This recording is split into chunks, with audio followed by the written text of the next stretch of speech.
Today is May 8th, 2020. My name is Charles Suter. In the next few minutes I'll be presenting the subject, actually a series of similar subjects called Irrational Beliefs. I'll be talking about the number one suspect, the irrational belief that I'm not good enough. So the first question that pops up that people usually ask is, good enough for what? How good do you have to be good enough? The answer to that is that there are certain standards that children are brought up to believe that in order to be accepted by their parents, they have to be able to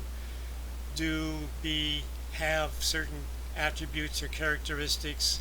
Of course, being children what they are, they very seldom measure up to it, so many people grow up with feelings that they're just not good enough.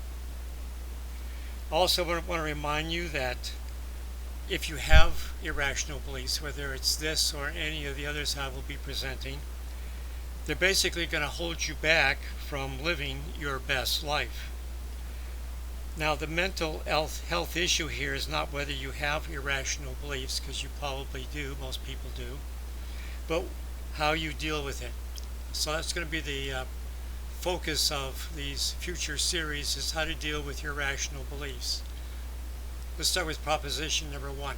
Everyone suffers from what I call personal demon number one, the fear of not being good enough, even the rich and the famous. You're not alone. Many people have these thoughts. Fear is very common.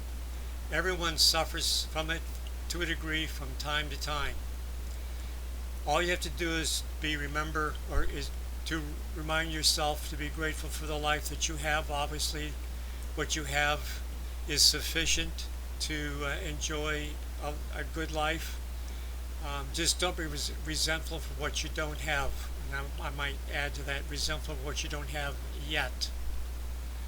Proposition number two. The mental health issue is not whether you have irrational beliefs or not, but how you deal with them. I want to point out that self-esteem is a very important contributor to enjoying a good life. Self-esteem is a function of self-confidence in your ability and your self-worth as a person.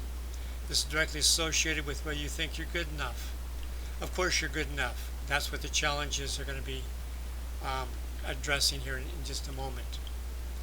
Irrational beliefs will erode your self-esteem, and your self-esteem will erode your quality of life. That's why it's important to challenge your irrational beliefs, maintain your self-esteem, so that you can continue to enjoy a high quality of life. Again, the antidote to all irrational beliefs are rational challenges, which I'm going to present right now. Proposition 3. Here are the rational challenges you ought to consider. Of course, you can make up your own, but here are 4 that I've developed for you. Number 1. I am good enough to be me, and no one else could play myself or my role better than me. Number 2. I don't have to be perfect to be me. Everyone is imperfect, including me.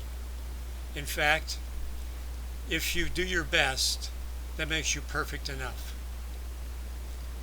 Number 3. Every day I'm striving to do my best while becoming my best self. We're all striving to do our best. That makes us good enough. Number 4. I'm good enough as I am, just to satisfy my own needs. I can believe in myself. So if you're good enough to supply your needs, you're good enough. Let me leave you with this final message.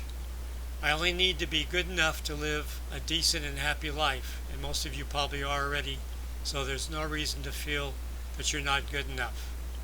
That's all for now. Remember to stay positive.